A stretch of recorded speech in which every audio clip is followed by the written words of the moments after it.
토정비결이라는 책이 있습니다. 아시죠? 연초에 한 해의 신수를 알아보기 위한 정복서인데요.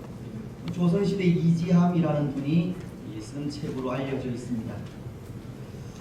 이 책은 오랫동안 베스트셀러로서 우리 민족의 운명관을 지배해온 책이기도 합니다. 이 책을 보시거나 이 책을 통해서 이 운수를 점쳐보신 분이 계십니까? 아마 없다고 하시겠죠. 근데 우리나라 대표적 석학이신 이어령씨는 그가 쓴 흙 속에 저 바람 속에라는 책을 통해 토정비결에 대해 이런 내용의 글을 쓴 적이 있습니다. 토정비결은 우리 민족의 기질과 연관이 있다는 겁니다. 예를 들면 토정비결의 그 1년 신수 가운데 가장 빈번히 등장하는 말이 구설수에 대한 말인데요. 이 달에는 구설수가 있으니 입을 병처럼 지켜라는 말이라든지 사소한 일로 구설이 분분하다라는 말이 있는데, 이것은 그만큼 우리 사회가 말로 인한 문제와 말썽이 많았다는 것을 단적으로 보여주는 내용이라는 겁니다. 또 이 책에는 뜻밖의 귀인이 내방하여 실한 일이 있도다 라는 내용도 있는데요. 그것은 요행수를 바라는 우리 민족의 기질을 그대로 담고 있는 내용이라는 겁니다. 그래서 그는 이 토정비결에 대해서 이것은 미신이 아니라 이 확률을 이용한 과학이 아닐까라고 한편으로 이 토정비결을 옹호하면서도 또 한편으로는 토정비결을 쫓아 살 때 아무 소망이 없다고 하면서 이런 말을 했습니다. 오늘도 토정비결을 보고 앉아있는 한국인의 주름진 얼굴에는 100년 전이나 100년 후에나 똑같이 어두운 그늘이 서려 있다. 오늘 토정비결을 통해 우리의 운을 점치고 앉아 있다면 아무런 소망이 없다는 것을 말하는 겁니다. 그런 것 같습니다. 오늘 우리가 사는 이 세상에는 참 소망 없는 일들이 많이 일어나고 있는 것 같습니다. 오늘날과도 같이 과학이 발달하고 문명이 발달한 첨단 시대 속에서도 토정비결같이 민족적 기질이나 확률을 이용한 이 정죄가 유행하기도 하고 우상을 숭배하거나 미신을 섬기는 이 시대와는 전혀 어울리지 않는 비과학적인 일들이 일어나고 있기 때문입니다. 물론 그러한 일들이 우리 인간이 가진 본능이라 생각을 하지만 그런 일들은 이 발달된 물질 문명과는 상관없이 일어나는 것 같습니다. 아니 어쩌면 과학이 발달하고 문명이 발달한 사회일수록 더 심화되는 것은 아닌지 모르겠습니다. 오늘날은 과학이 채우지 못하고 물질 문명이 줄 수 없는 내면의 공허함이 있기 때문입니다. 미국에 가면 미 연방우주항공국, 즉 나사라는 곳이 있는데요.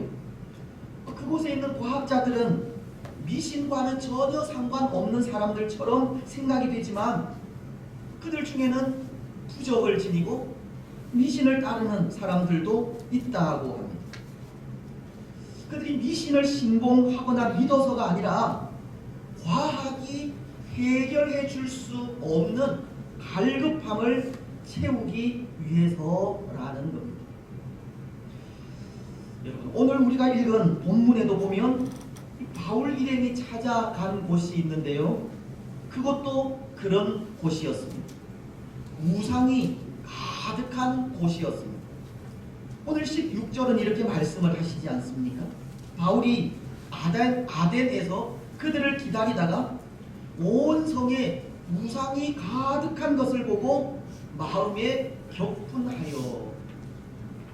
여기 아덴이라는 곳은 지금의 그리스 아테네를 말하는 것으로, 그곳에는 많은 우상이 있었고 그 우상을 보면서 바울은 마음의 분노, 즉 이 영적인 분노를 느끼게 되었다는 것인데, 마치 모세가 시내산을 내려올 때 광야의 이스라엘이 금송아지를 만들어 숭배하는 것을 보고 느낀 그런 이 격한 감정을 가지게 되었다는 겁니다.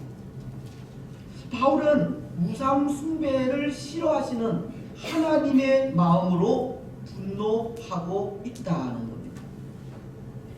그런데 여러분, 여기 이곳 이 아덴이라는 곳이 어떤 곳입니까?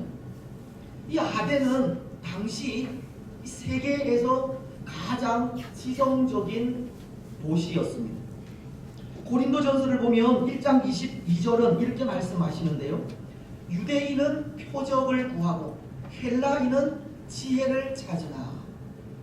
여기 지혜를 찾는 헬라인이 그리스인을 말하는 것이고, 그리스인들 가운데 가장 지식을 사랑하고 학문을 사랑하던 사람들이 아덴 사람들이었습니다. 오늘날 이 철학이라고 하는 단어가 이 필로소피라는 단어이지 않습니까? 이 필로소피라는 말이 지혜를 사랑한다는 뜻의 헬라 말입니다. 아덴 사람들은 지혜를 사랑한 사람들이었다는 겁니다. 그래서 오늘 21절에도 보면 이런 말씀을 하십니다. 모든 아덴 사람과 거기서 나그네 된 외국인들이 가장 새로운 것을 말하고 듣는 것 이외에는 달리 시간을 쓰지 않음이더라. 아덴에 사는 사람들은 그 사람이 내국인이든 외국인이든 새로운 학문이 있다면 그것을 찾아 밤낮으로 토론하고 논쟁하는 일에 시간을 보낸다는 겁니다. 오늘날로 치면 이 지식에 있어서 최첨단의 유행을 줬던 곳이 바로 이곳 아덴이었습니다. 외국의 어느 한 사회학자가 우리나라 사람들을 보면서 종교에 굶주린 사람이라 그런 표현을 했는데요. 어쩌면 아덴 사람들은 지혜에 있었으나 또 지식에 있어서 마치 그것에 굶주린 사람들이 아닌가 합니다.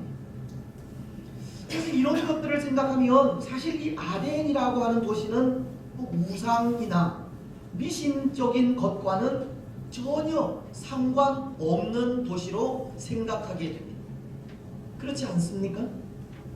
이곳 사람들은 고상한 학문을 논하고 철학을 이야기하며 지혜를 사랑한 사람들이기에 허황된 우상이나 거짓 신들에게는 정신을 빼앗기지 않을 것이라 하는 생각이 우리 생각이라는 겁니다.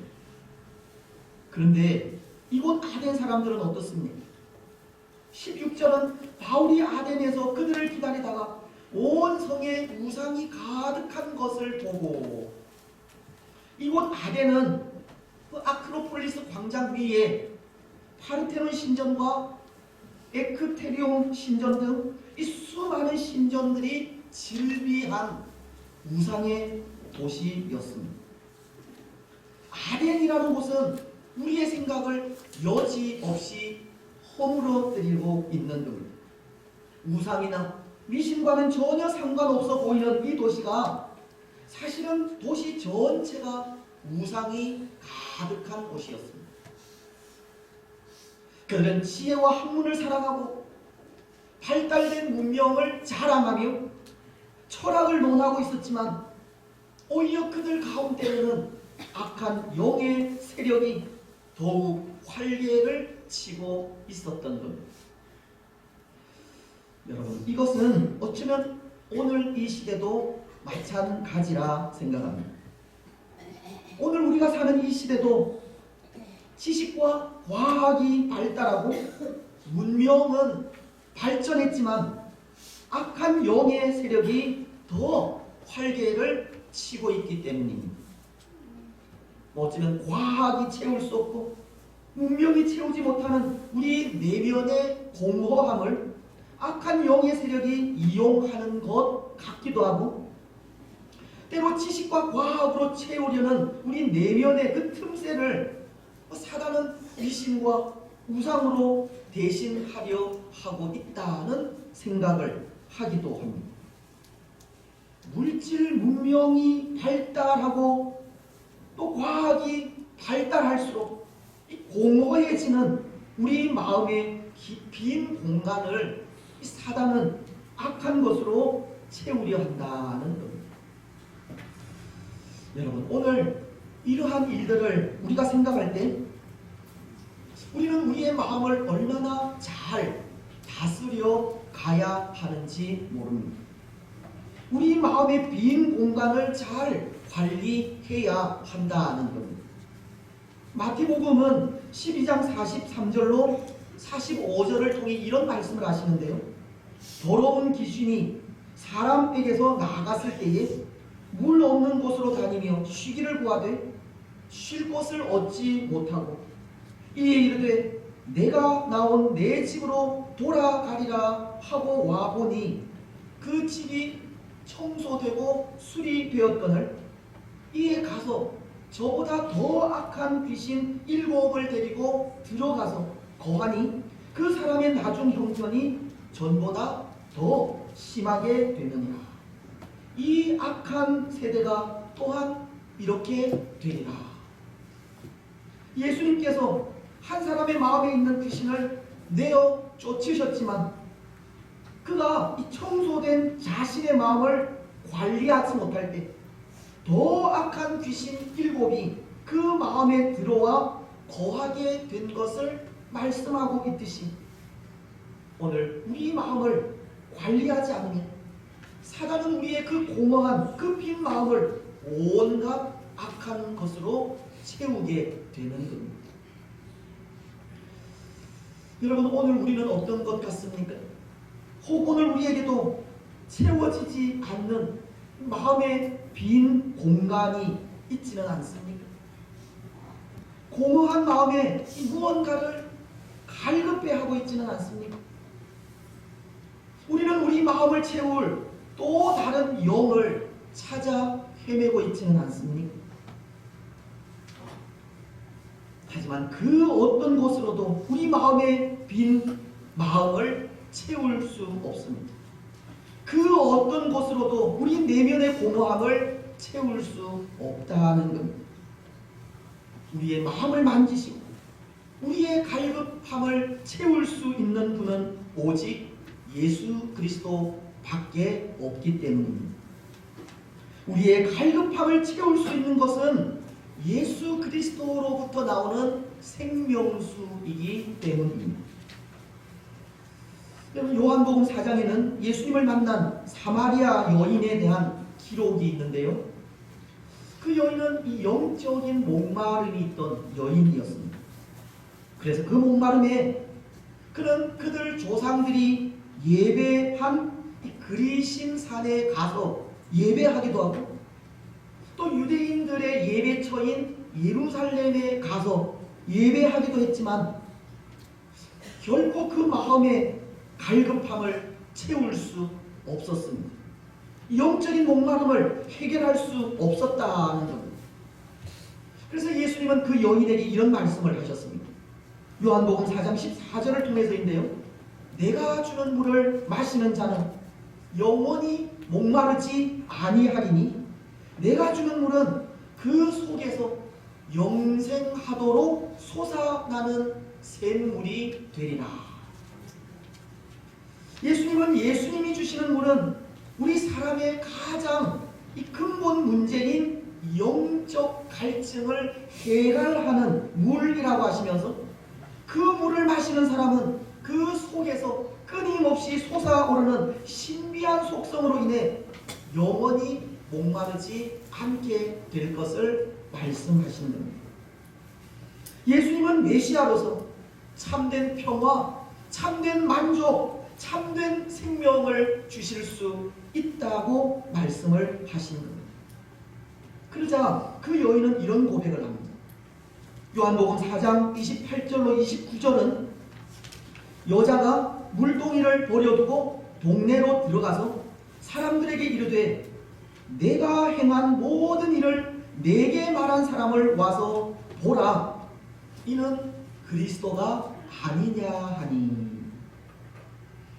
그 여인은 예수님으로 인해 영원한 생수를 마신 이후 그 삶의 일부인 물동이를 버려두고 동네 사람들에게 예수 그리스도를 전하기까지 참된 만족을 누리고 있음을 전해주는 겁니다.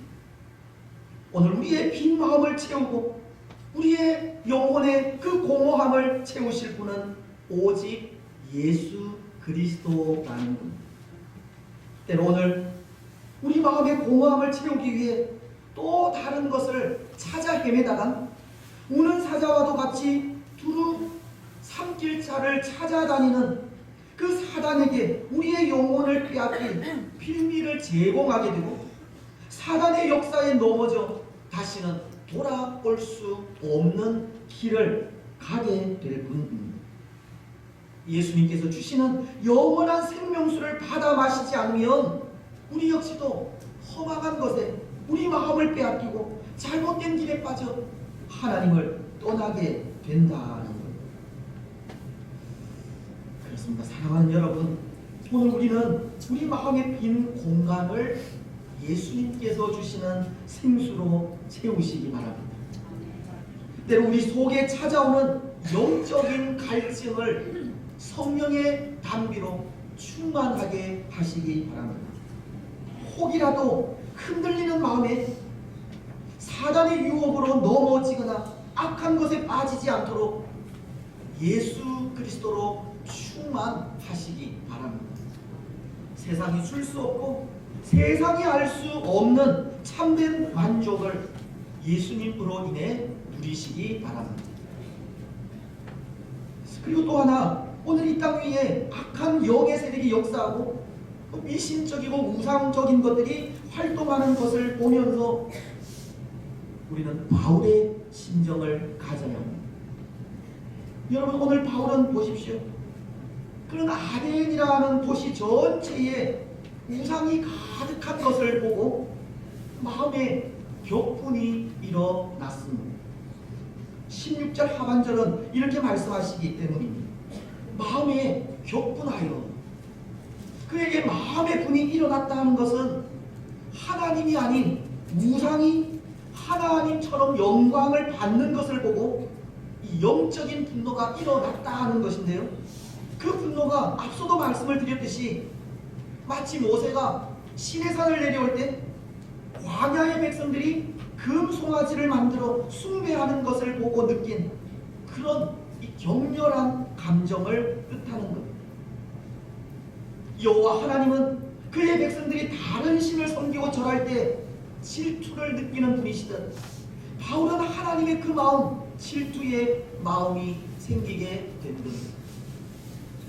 그래서 이 마음을, 바울이 가진 이 마음을 한마디로 정리하자면 분노와 연민의 마음으로 표현할 수 있는데요.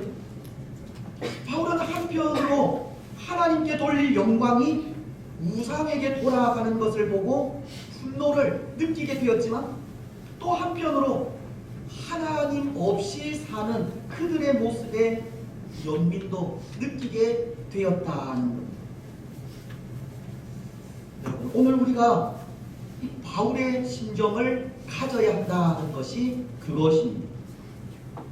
때로 세상 사람들이 하나님을 대적하고 하나님께 돌려야 할 영광을 이방신이나 우상에게 돌리는 것을 보면 마음의 분노를 가져야 하고, 또 때로 세상 사람들이 하나님을 모른 채 심판을 받아 영원한 죽음 가운데 거하게 될 것을 생각하면 그것에 연민을 느껴야 하는 겁니다. 여러분, 오늘 수요일은 우리 예수님께서 우리의 죄를 대신하여 십자가의 고통을 당하시기 위해 아기의 몸을 입고 오신 날을 기념하는 성탄절이지 않습니까? 구약 선지자인 이사야는 이사야서 9장 6절을 통해 이런 말씀을 하셨습니다. 이는 한 아기가 우리에게 낳고 한 아들을 우리에게 주신 바 되었는데 그의 어깨에는 정사를 메었고 그의 이름은 기묘자라 모사라 전능하신 하나님이라 영존하시는 아버지라 평강의 왕이라 할 것입니다. 또 신약 성경인 마태복음은 1장 21절을 통해 이런 말씀을 하십니다. 아들을 낳으리니 이름을 예수라 하라. 이는 그가 자기 백성을 그들의 죄에서 구원할 자이심이라 하니라. 예수님은 우리의 죄를 사하시고 우리에게 참된 평강을 주시기 위해 이 땅에 오신 분임을 말씀하시는 겁니다. 그런데 오늘 세상 사람들은 사람을 살리기 위해 이 땅에 오신 예수님을 알지 못합니다. 예수님이 오신 성탄절은 단지 성인으로서의 예수님이 탄생한 날일 뿐이고 예수님을 대신한 산타나 사람이 주인공이 되는 날이며 이날의 사람들은 파티를 즐기고 먹고 마시면서 어쩌면 다른 날보다 더 많은 죄를 짓는 날이 되어버렸습니다. 예수님은 우리의 죄를 사하시기 위해 이 땅에 오셨지만 그것이 무색할 정도로 이 날은 사람들의 유익을 위해 사는 죄의 날이 되어버린 겁니다. 오늘 이 시대는 예수님이 사라져가는 시대가 되었고 예수님이 필요 없는 시대가 되어버렸습니다. 오늘 우리는 이 일을 분노하지 않을 수 없다는 겁니다. 하나님은 없이 사람만 있고 하나님을 대신해 사람이 영광을 받으며 예수님 대신 사람을 의지하는 세상을 분노하지 않을 수 없다는 겁니다.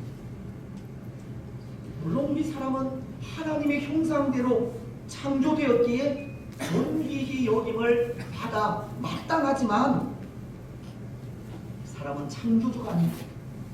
영광은 사람이 아니라 창조주이신 하나님이 받으셔야 합니다. 오늘 하나님이 사라지고 예수님을 불필요하게 생각하는 시대를 바라보며 우리는 분노하지 않을 수 없는 겁니다. 여러분, 오늘 우리는 하나님의 영광이 사라져가 구원자이신 예수님을 불필요하게 생각하는 이 시대를 향해 분노의 마음을 가지시기 바랍니다. 하나님을 대적하고 예수님을 인정하지 않는 이 시대를 향해 하나님의 질투의 마음으로 나아가시기 바랍니다. 때로 하나님 없이 살 수 있다고 하는 이 시대를 향해 연민의 마음도 가지시기를 바랍니다. 불쌍히 여기는 마음을 가지시기 바랍니다. 여러분, 오늘 바울도 그렇습니다. 그도 우상의 도시인 아덴을 바라보며 그 마음에 이 분과 연민의 마음을 가지게 되었고 그리고 그 마음으로 행한 일이 있습니다. 17절은 이렇게 말씀하고 있기 때문입니다. 회당에서는 유대인과 경건한 사람들과 또 장터에서는 날마다 만나는 사람들과 변론하니. 바울은 회당에서 만난 유대인들과 그리고 장터에서 만난 사람들과 변론하며 나아가는 겁니다. 여기 변론했다는 것은 논쟁을 했다는 뜻인데요. 여러분, 바울은 이들과 무엇을 논쟁했겠습니까? 유대인들에게는 우상 숭배는 죄요, 하나님이 금하신 일이라는 것을 말하면서 논쟁한 것이고, 이방인들에게는 우상 숭배의 죄를 지적하면서 참 신이신 예수 그리스도를 전하며 논쟁한 것입니다. 앞서 토정 비결을 보고 앉아있는 그 일은 아무 소망 없는 일이라 말씀을 드렸듯이 우상이나 이방신을 섬기는 일도 아무 소망이 없는 일이라는 것을 전하며 나아간 겁니다. 그래서 바울은 29절로 30절을 통해 이런 말씀을 하시는 겁니다. 이와 같이 하나님의 소생이 되었은즉 하나님을 금이나 은이나 돌에다 사람의 기술과 고안으로 새긴 것들과 같이 여길 것이 아니니라. 알지 못하던 시대에는 하나님이 간과하셨거니와 이제는 어디든지 사람에게 명하사 회개하라 하셨으니. 바울은 비록 하나님이 참신이라도 하나님의 형상을 돌에나 금과 은 같은 보석에 새기지 못하게 하셨다는 것을 말씀하면서 돌에나 금과 은 같은 보석에 새긴 신은 사람을 구원할 수 없는 거짓 신임을 가르치게 된 겁니다. 그리고 사람에게 참 생명을 주시는 분은 사람이 만든 신이나 우상이 아니라 예수 그리스도라는 것을 전하게 된 것입니다. 예수 그리스도 안에 참된 생명이 있고 예수 그리스도만이 구원자라는 것을 변론하게 되었다는 겁니다. 31절이 그것을 말씀하시지 않습니까? 이는 정하신 사람으로 하여금 천하를 공의로 심판할 날을 작정하시고 이에 그를 죽은 자 가운데서 다시 살리신 것으로 모든 사람에게 믿을 만한 증거를 주셨음이니라 한지라. 오늘 바울이 증거하며 나아간 것이 부활하신 예수님이심을 가르쳐 주는 것. 예수님께만 참된 구원과 영원한 생명이 있음을 전하게 되었다. 그렇습니다. 사랑하는 여러분, 참된 구원은 사람이 만든 우상에게 있는 것이 아닙니다. 거짓 신이나 미신에게 있는 것도 아닙니다. 세상의 물질이나 사상에 있는 것도 아닙니다. 참된 구원은 오직 예수 그리스도에게 있습니다. 참된 생명도 아기의 몸으로 이 땅에 오신 예수 그리스도에게 있습니다. 오늘 우리에게 영원한 생명을 주실 분은 우리를 위해 십자가를 지신 예수 그리스도 분입니다. 오늘 우리는 아기의 몸을 입고 이 땅에 오셔서 우리의 구원을 이루신 예수님을 더욱 믿고 의지하시기 바랍니다. 십자가의 사랑으로 우리에게 영원한 생명을 주신 예수님을 더욱 사랑하며 나아가시기 바랍니다. 그리고 오늘 바울이 아덴 사람들에게 이 분노와 연민의 마음으로 구원자이신 예수님을 전한 것처럼 우리 역시도 그 마음으로 이 땅에 오신 예수님을 전하시기 바랍니다. 이제 말씀을 맺겠습니다. 사랑하는 여러분, 이제 내일 모레가 지나면 예수님께서 우리의 구원을 위해 아기의 몸을 입고 이 땅에 오신 성탄절을 맞이하게 됩니다. 때로 세상 사람들은 성탄의 그 의미를 알지 못한 채 자기 즐거움을 위해 살아가지만 참된 즐거움은 아기의 몸으로 이 땅에 오신 예수님을 만날 때 옵니다. 예수님을 만날 때 참된 평화와 참된 만족과 참된 생명을 얻게 됩니다. 우상이나 거짓신이나 사람이 우리를 만족하게 하는 것이 아니라 우리를 위해 아기의 몸으로 이 땅에 오셔서 십자가의 죽음을 죽으시고 부활하시며 승천하신 예수님을 만날 때 온다는 겁니다. 오늘 우리는 예수님께서 우리를 위해 오신 성탄을 기다리면서 그 은혜를 더욱 사모하시고 그 사랑을 더욱 갈급해 하시기 바랍니다. 오직 예수 그리스도에게만 참된 구원과 영원한 생명이 있음을 고백하면서 우리의 믿음을 더욱 굳게 하시기 바랍니다. 그래서 우리의 참 구주이신 예수님으로 인해 참된 평화, 참된 기쁨, 영원한 생명을 누리는 복된 성도들이 되시기를 주님의 이름으로 축복합니다. 120장 찬송입니다.